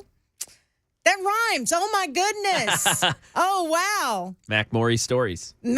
Stories with Mac Morey on Super Talk 99.7. I love it. All right, cool. All right, it is 10:58. Looking forward to that because that just seems bizarre. Why would there need to be legislation on key fobs? But we'll find out, won't we, at 11 o'clock on Super Talk 99.7 WTN. All right, your text messages are coming in. Thank you very much. I did not realize this. So see, I am making my point with this next statement. Earlier, we were talking about the renaming of some of our storied military bases across the country. One of them, for me, is Fort Bragg. That is such an installation that has so much history and so many incredible warriors were trained there in the North Carolina area. They're changing the name of that base to Fort Liberty. So thank God it's not something like Fort Woke. It's Fort Liberty, thank God. But others, they're getting other soldier names and taking away their, Fort Lee and what have you, simply because they were Confederate soldiers. Well, I didn't know this. Now, Braxton Bragg, again, was an American hero because of how he fought in the Mexican-American War, right? And then apparently he didn't do so well in the Confederate War. In fact, it's kind of embarrassing how badly he did. I didn't realize he's the one that lost Stones River, that battle. Oh, no. He's the general who lost Middle Tennessee in the Stones River battle in Murfreesboro. He just gave up without a fight in Tullahoma, then lost Chattanooga, setting up for the invasion of Georgia and the loss of the war. So, I don't know, maybe he deserves to, lose that military base. I don't know. I knew he had done something colossally bad in the Confederate War, but I didn't know it was that. That hits way too close to home now, doesn't it? All right, it is 11 o'clock or coming up on 11 o'clock. I am Pamela Furr in for Michael Delgirono on Super Talk 99.7 WTN.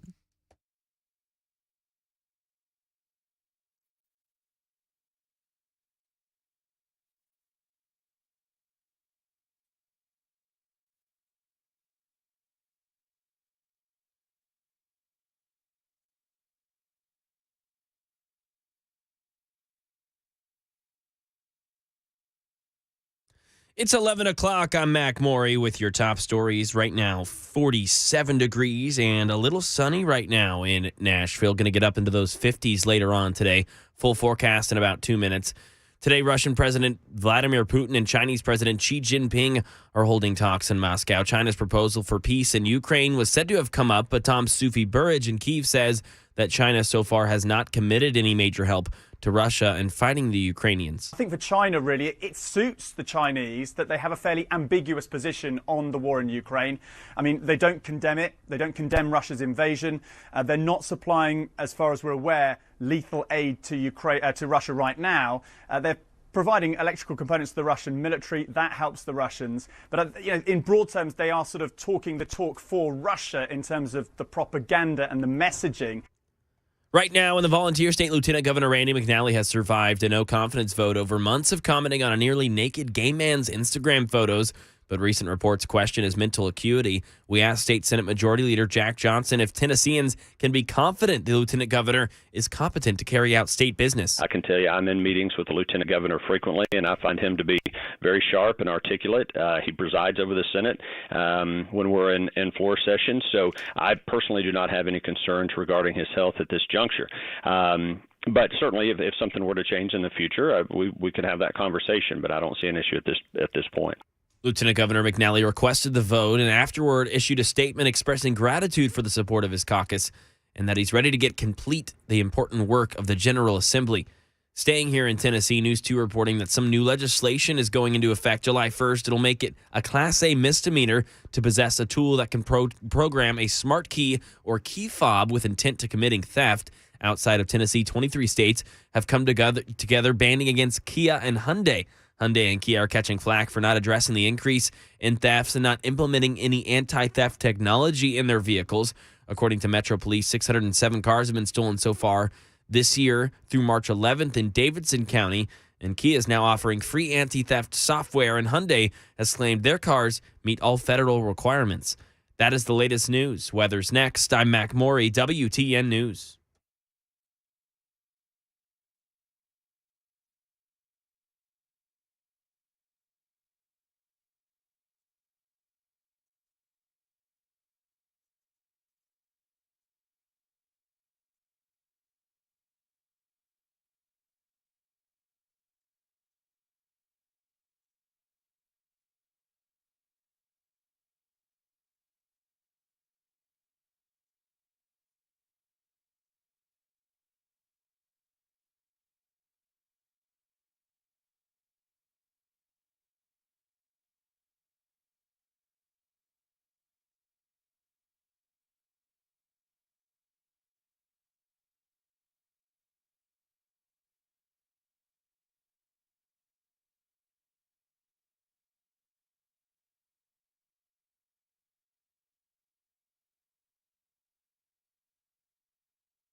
Super Talk 99.7 WTN. I am Pamela Furr in for Michael Delgirono. It is 11:05. Glad to have you on board today. We are live on Super Talk TV. That would be Twitch, Facebook, YouTube, Twitter. I think I've got all of them. And then, of course, we are on your radio. We're on your phone app. We're everywhere. We're everywhere. And you can reach us on the Super Text line, 615-737-9986. Now, today, there are major, would you call this a protest also? It's a 3-day strike, really, and it is in L.A., where the Los Angeles school workers are going on a 3-day strike. We're talking about cafeteria workers. We're talking about bus drivers. We're talking about janitors, custodians, that sort of thing. Support staff, I guess, would be a way to put it all into one collective word here. They're starting a 3-day strike. It began today, and I guess it's going on until Thursday, supposedly. And they're stopping classes for more than 500,000 students in the nation's second largest school district. Service Employees International Union Local number 99, which I didn't know that service employees had a union, like school service. I didn't know that. Anyway, they have decided to walk off the job after nearly a year of negotiations with the LA Unified School District, United Teachers LA, a union representing about 30,000 teachers.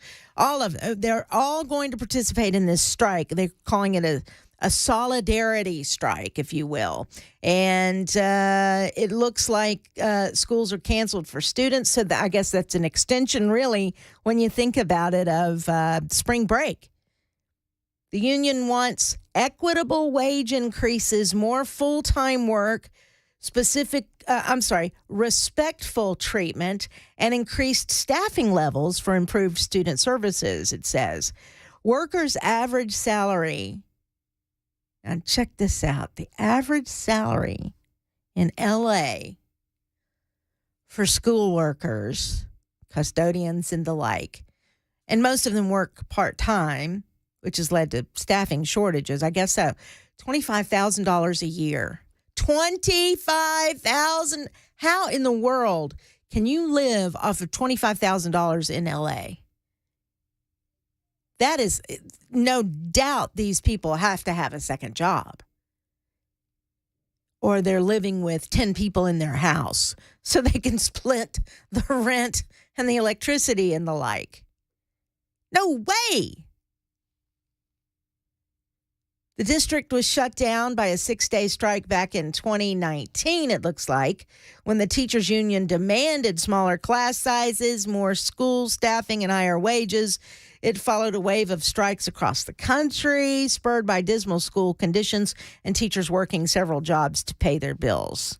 I would venture to say the teachers are getting paid a lot more than $25,000 in California. But I want to remind you of something that California is actually considering. Do you know that they're considering? You know what? I'm going to pull up the article just to make sure I get this right. In San Francisco, obviously that's not LA, but it is California. They have an African American Reparations Advisory Committee. And do you know what that advisory committee wants to do? They want to pay African Americans in that state and in the area of San Francisco $5 million to African Americans to say, we're sorry for slavery. Now, I want to just point this out. Y'all correct me if I'm wrong. Was California even a state during the Civil War? Was California even around during, and if they were they even part of the Civil War? I could be dead wrong. I don't study much about California, but that's my first question. My second question is this. If you've got workers at schools that cannot even make a living wage, let alone a great salary, but a living wage as a cafeteria worker, a bus driver, or at least something that's decent, $25,000, in my opinion. I would have to ask Dan Mandis this, or anybody else that has lived in California. I would think $25,000 to us would be $5,000 to them, the way that prices are so much higher there and the taxes are so much higher there. That's what I would think. So you want to take taxpayer dollars and give them to people who weren't around during the Civil War, who weren't around during slavery. You want to give them $5 million while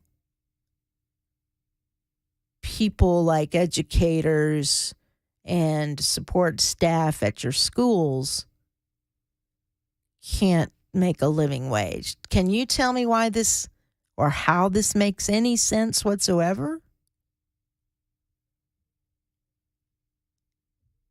You want to take $5 million, and I'm not talking about $5 million.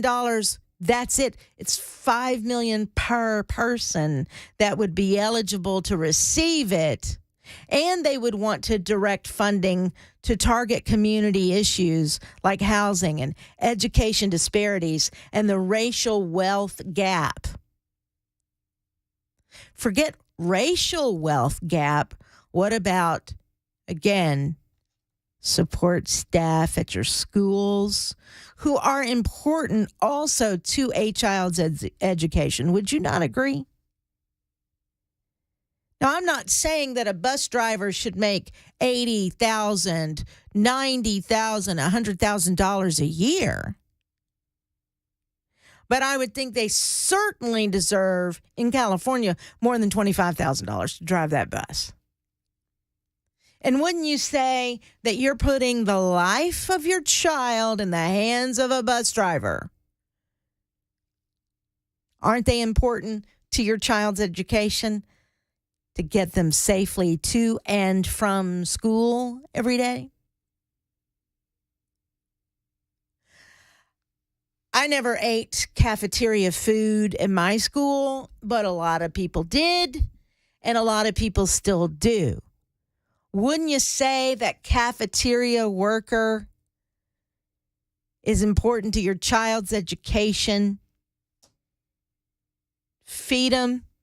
If you're feeding them, if you're spending dollars, if you're spending money on food and feeding kids who are poor, who can't afford to bring their own lunches or whatever the case may be, and so they're getting their nourishment at your schools, don't you think the cafeteria worker at least should be getting paid as much as they would make at McDonald's?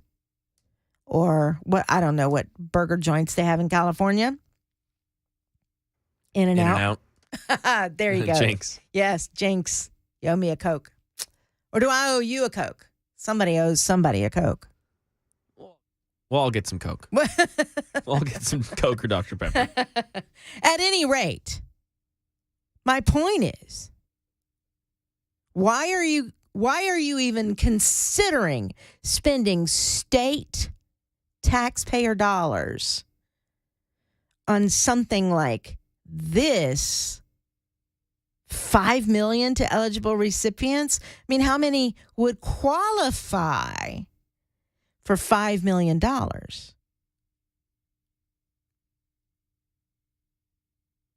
I'm reading this real quick. So I had asked the questions about California and the Civil War. Well, California entered the Union in 1850 as a free state. However, according to this article from ABC News, up to 1,500 enslaved African Americans lived in California by 1852. According to the state task force preliminary report on reparation recommendations. So if there were a free state, how did 1,500 enslaved African Americans live in California? If they were, I don't understand that. The report found that the state of California and the various arms of its government have played an active role, here we go, in perpetuating systemic racism against Black Californians. Researchers have found that housing and employment discrimination, displacement of communities of color, and educational segregation have impacted the economic and social prosperity of Black people in this state. No, the problem with California is that everything is so dang expensive for everybody. Not just the Black man, but the white man too, unless you make an exorbitant amount of money. And you want your tax dollars to go to people who didn't even exist in 1852? Racism has shaped the lives of Black Californians with some discriminatory practices continuing into the 70s, 80s, and still hindering or disadvantaging state residents today. This is why some say reparations are a necessity. Well, of course. I need $5 million today so that I can what? Get a better job? I need $5 million today so I can what? Get a better education? When, if you work hard enough, you can actually get scholarships to colleges all throughout California and beyond. So I want $5 million because as a Black American Californian, I'm still being discriminated against today. So if you give me $5 million today, that will help me get a promotion where you're working today. What is that going to do? How's that going to help you? It's going to help you sit on your butt and do nothing. It will help you, I don't know, party more. I don't know.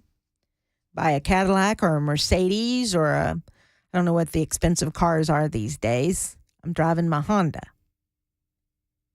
What's that $5 million going to do to get rid of what you believe is continuing discrimination?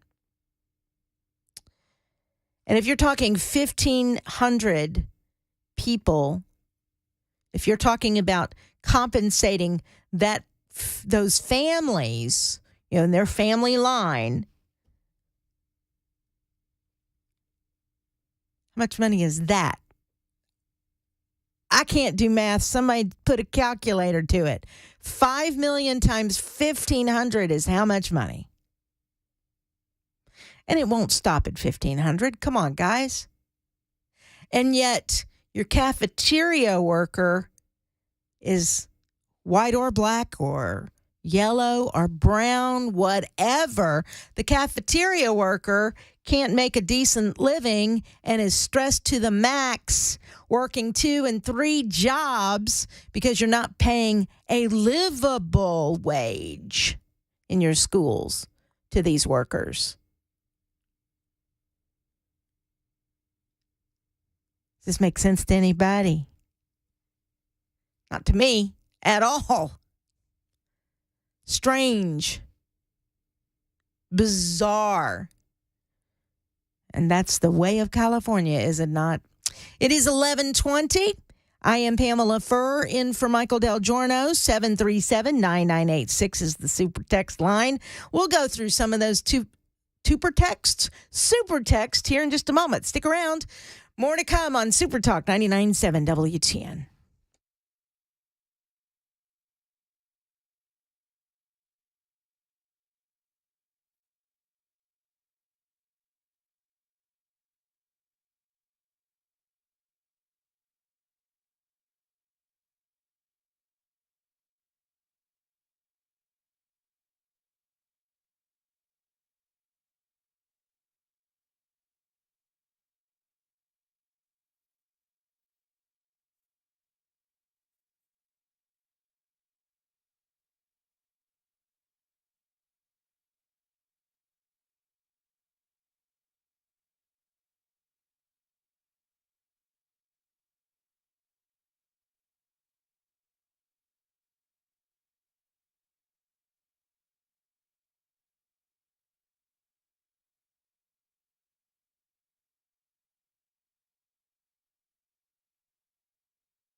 Longtime district attorney in Williamson County, Kim Helper, has died. And we look at what China's President Xi Jinping and Russian leader Vladimir Putin are discussing as they meet. Plus, a missing elderly man in Tennessee. That and more 30 minutes after the hour right here. Super Talk 99.7 WTN. Thank you very much, Mac Morey. Yeah, I saw that about Kim Helper. That's sad. I've met her a couple of times over the years, and yeah, sad news. So we'll hear all the details coming up at 11:30. Thank you, Mac. I appreciate that. All right, some of the super texters are weighing in on the story of the workers in California, in more specifically in L.A.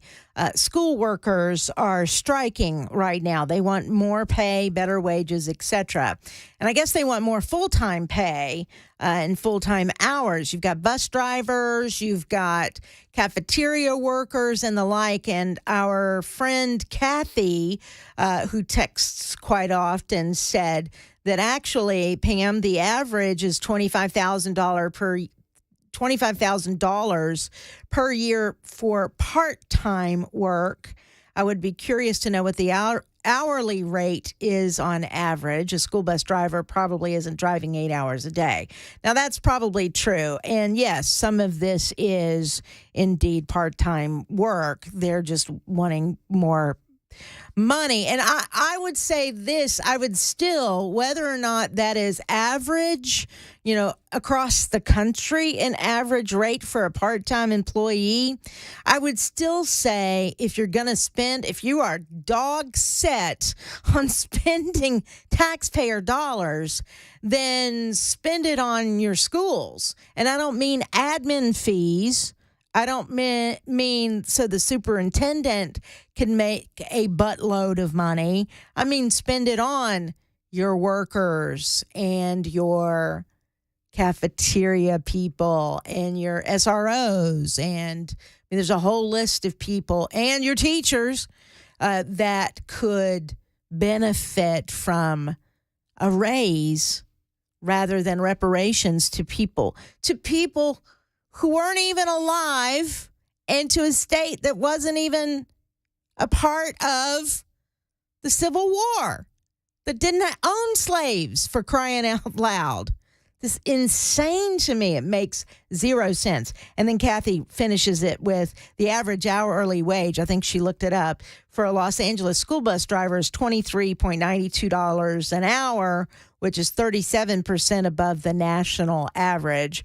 I would also say, though, that living in L.A. is probably, 37, 40, 50% above the national average. I've got some friends. I'll tell you this. I do have some friends that live in California. They live in, it's the same county where that Montecito or wherever it is that Oprah lives. It's in that same county, but it's not in the same city, same town. So it's Santa Barbara. They live in Santa Barbara, I think. And what is a comfortable $300,000, $400,000 condo here, they had to pay 1.5 or more for it there, and it's smaller than here. That's crazy. Of course, they chose to do it, so and they're getting you don't need these details and you don't care. But my point is, it costs so much more to live there. No wonder why so many people in California who lean more to the right, who lean more conservative, are leaving in droves. Are now spending their money on U-Hauls to get the hell out of there and are headed to Dallas or Texas at least. They're headed to Tennessee for sure and heading to places like Florida as well. No wonder. It's too expensive to live there. Oh, good question from Josh. We were talking about the reparations that some are saying should be paid to people in California, $5 million a pop. The question is, would those reparations be taxed? And if so, wouldn't that be considered double taxation? I'm just asking because, it's taxpayer money anyway. I don't know. We're asking these questions about the ridiculous. It's 11:30. I'm Pamela Furr in for Michael Delgirono on Super Talk 99.7 WTN.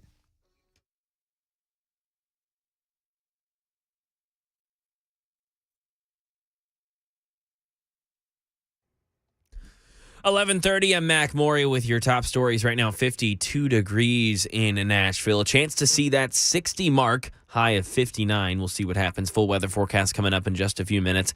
This is breaking from Channel 4. The district attorney in Williamson County, Kim Helper, has passed away. She was the DA there since 2008. She was reelected twice, most recently just last year. She was on many leadership groups and boards, and prior to being in the DA's office, she was an assistant attorney general in the Criminal Justice Division.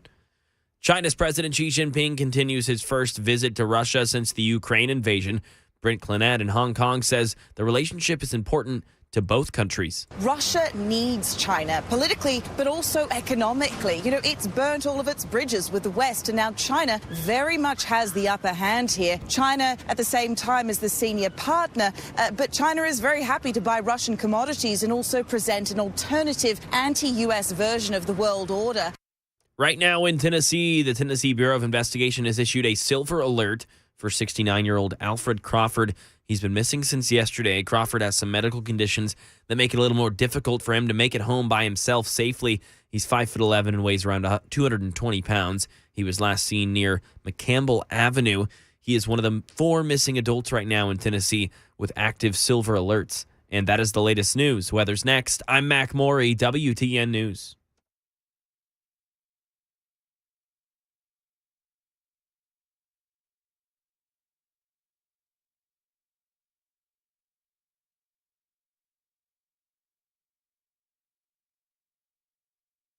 Hi, I'm Paul Winkler. You often hear me talk about diversification in the investing process, but how do we diversify?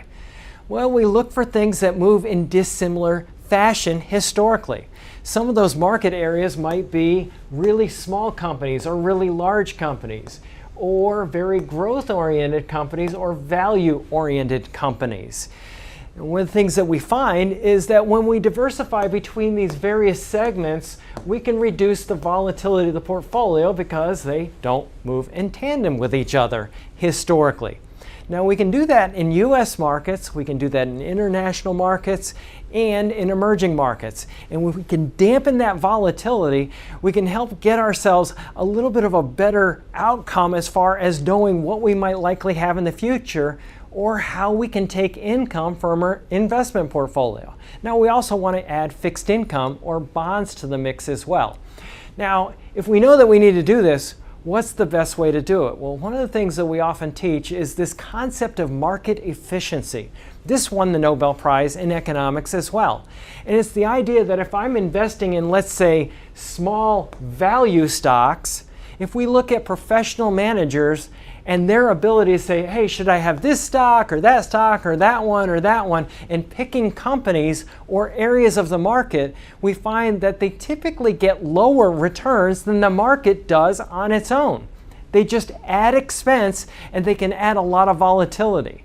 One of the things we want to avoid is anything that can hurt your returns and increase your risk in the investing process. To learn more about our approach to investing and financial planning, go to paulwinkler.com and set up a free 15-minute phone call or call 615-851-1950.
It is 11:36. I am Pamela Furr in for Michael Delgirono on this Tuesday. How you doing? We are watching to see if indeed an indictment will be handed down against Donald Trump today. If I were the betting kind, I'd bet against it. FanDuel.com. Hashtag FanDuel. I'd bet against it. I don't think it's happening today, and I don't think it's happening tomorrow either. And if this district attorney Bragg or this prosecutor Bragg really has any foresight, he would, run from this case. Or if something is handed down, it would be something that's non-arrestable. And I don't know what that would be or if that's even a possibility. But we are keeping our eyes on New York City and Manhattan to see if indeed some sort of indictment comes down today against Donald Trump. So we'll keep you posted on that if it does happen. Meanwhile, Italy, Norway, and the Netherlands have become the latest nations to move against the Chinese social media giant TikTok over security and safety fears. May I ask if Mac Maury is listening and if, is your name Morris? Is it Morris? No, what is your name? Mason. Mason. Why can't I remember? I got to put something. I've got to, I'm going to get you a little mason jar. Mason jar. That's what I was about to say. I like sweet tea. Perfect. So that's what I'm going to do. When I forget your name, I'm going to think sweet tea and I'll remember mason jar. Sounds good. Look to the jar. Look to the jar. All right. Do any of y'all, are y'all on TikTok? Do y'all do TikTok? Is TikTok a thing for you? I use it a little bit. There are a couple pages I follow, but I'm not huge on it. Yeah. Do you make videos for TikTok? Absolutely not. See, me neither. And I just decided to just get it off of my phone. I just decided because I didn't use it enough. And people share enough TikTok videos on other social media platforms that I see what I want to see anyway. If there's a funny video out there, it gets shared on Facebook or Twitter or Instagram, so I don't need it. And more countries are saying, no more. In Rome, Italy's antitrust authority said today that it's opened an investigation into the app as it allegedly breaches its rules by allowing the publication of, quote, dangerous content inciting suicide, self-harm, and poor nutrition. The Dutch government is moving to ban central government employees from having the app installed on their, what is a cone? Installed on their cones. Is that a special Dutch thing? Anybody have any idea? Following the lead of the countries, including the U.S., Britain, as well as the European Union's executive branch. Norway's justice minister, whose active TikTok use has previously landed her in hot water, also recommended on Tuesday that our country's government employees refrain from using the Chinese app on their work devices. Now, it seems to be more and more and more people are saying don't use it. More and more governments are saying don't have it on your apps. Memphis is actually considering legislation at the local level there to get TikTok off of phones by government employees. When I say government, I mean, Memphis local government employees there. If they pass that resolution, that would be, I think, the first city on a local level, at least in the state of Tennessee, that's ever done something like that. I wish I had that dream music where it's like, that dream where we're hearkening back into time, that kind of thing. Didn't former President Donald Trump talk about banning TikTok? He wanted to ban TikTok and the country went stupid crazy. You're a racist. You're such a racist against the Chinese. How dare you? We're a welcoming country. We love Chinese people. You're just a racist. Come to find out what? He was right. He was 100% right about that app. How many times are we going to have to say Donald Trump was right? And what's so crazy to me is that we actually have selective memory. There are people that are proposing banning TikTok from your phones who thought Donald Trump was a joke for proposing it several years ago. Instead of coming out and saying, you know what, I was wrong about this. Donald Trump was right. Yep, he was right. We should have done this a long time ago.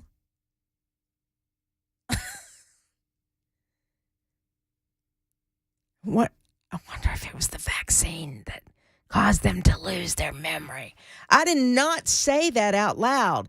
Concerns stem from a law China implemented in 2017 that requires companies to give the government any personal data relevant to the country's national security. There's no evidence that TikTok has turned over such data, but fears abound due to the vast amount of user data that it collects. The app, which boasts more than 1 billion, that's what I said, 1 billion active users, is also regularly accused of spreading disinformation, putting users in danger with hazardous challenge videos, and allowing pornography, even though it is supposed to prohibit nudity. Several children have also reportedly died while trying to replicate the so-called blackout challenge, which involves users holding their breath until they pass out. I'm not even sure I'm capable of holding my breath till I pass out. You know, eventually my survival skills kind of take over. They kick in. Eventually my survivor skills say, open your mouth and take a breath, dummy, and you shall live. The probe in Italy involves TikTok's Irish unit, which is responsible for its European customers' relations, as well as the British and Italian divisions, blah, blah, blah, blah, blah. Italy's tax police.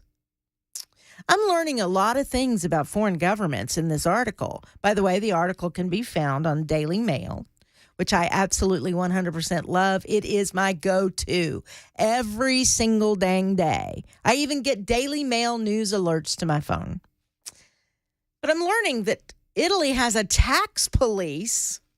I wonder if that means what it would mean here if we had a tax police. Anyway, is that the same as the IRS there, as it is here?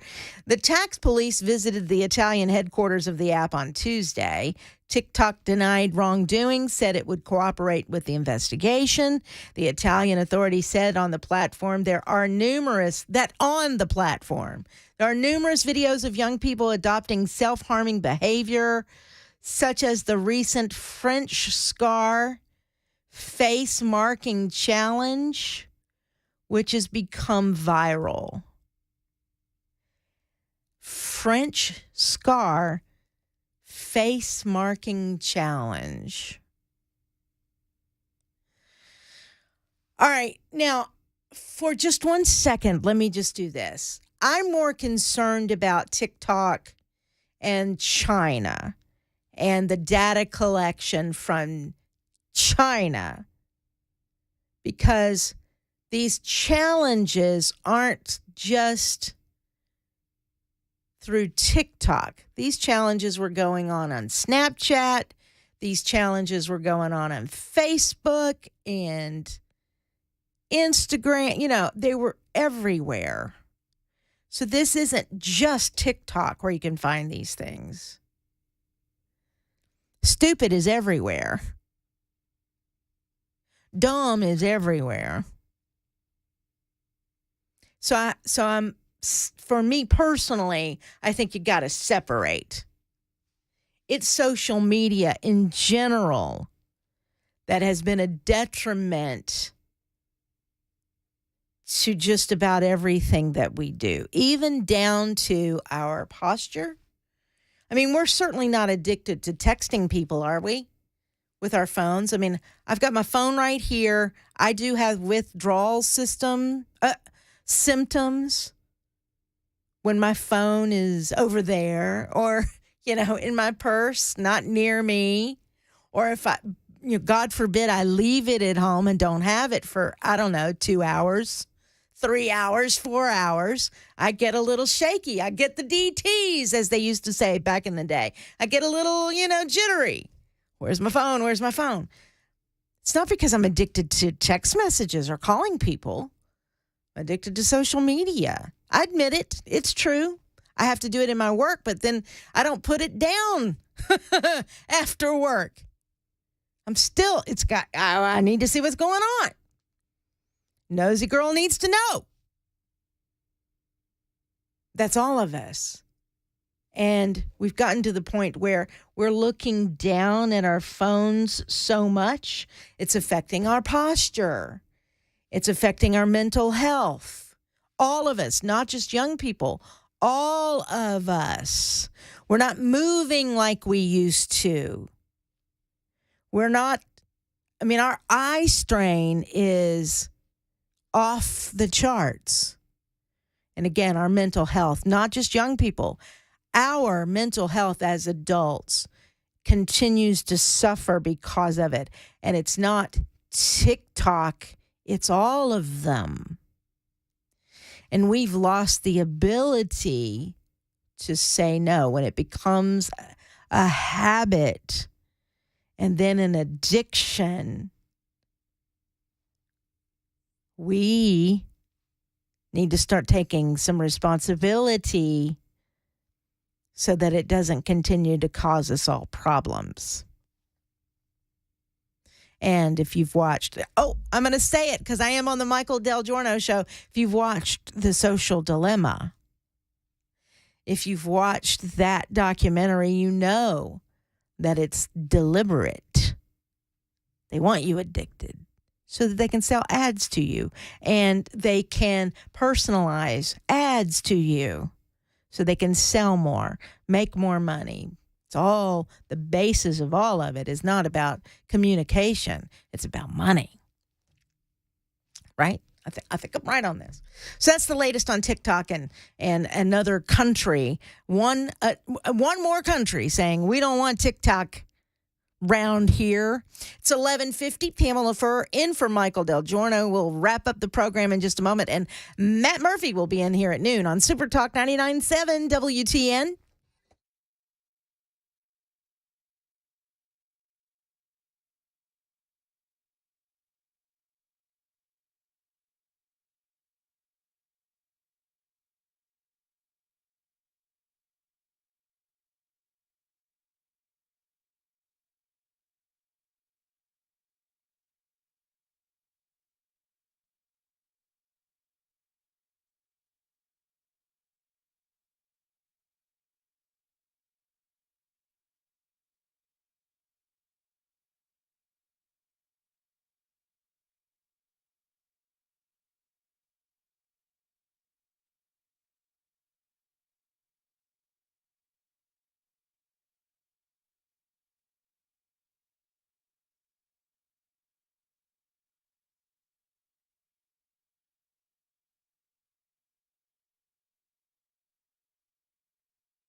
Treasury Secretary Janet Yellen trying to reassure Americans and the U.S. government that this banking crisis is behind the nation, and a couple of jail inmates escaping their way out. That and more all at noon right here. Super Talk 99.7 WTN. All right. It is 11:56. I am Pamela Furr.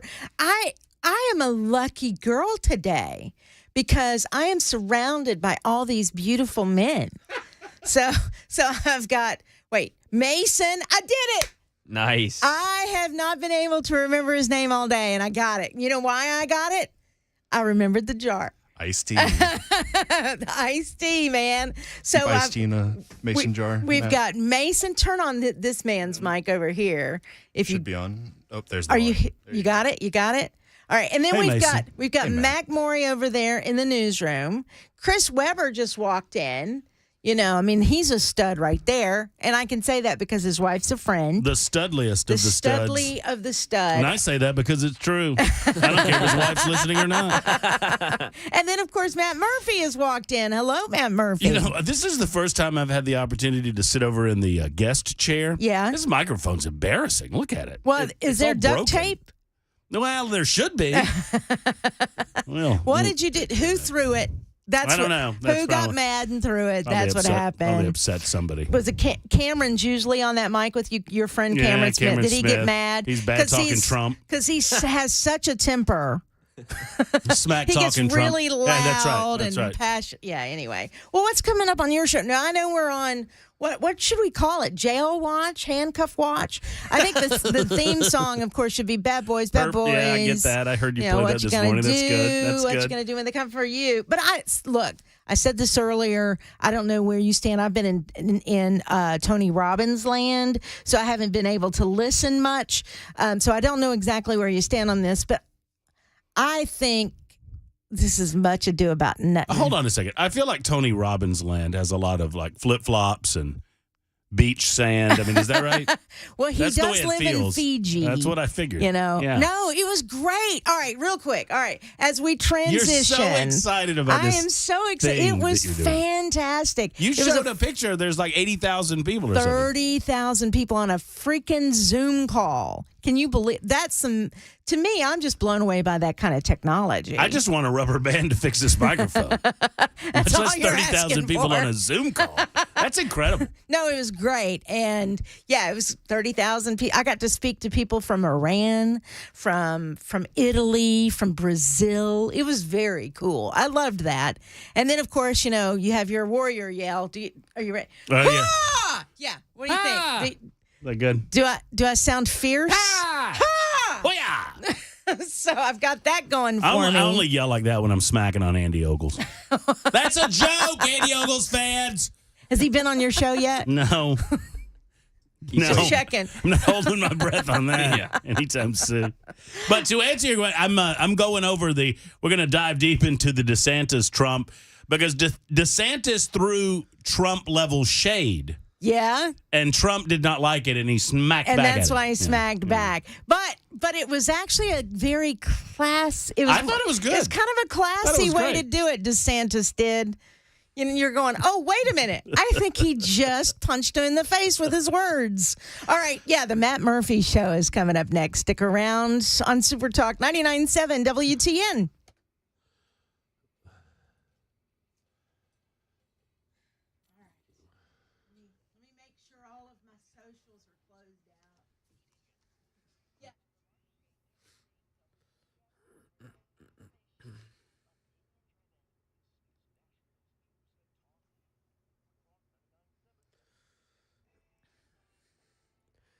High noon, I'm Mac Morey with your top stories. 52 degrees right now in Nashville. A little cloudy, maybe get up to 60 degrees today. Less chilly than it was earlier this week. Full weather forecast coming up in a couple minutes.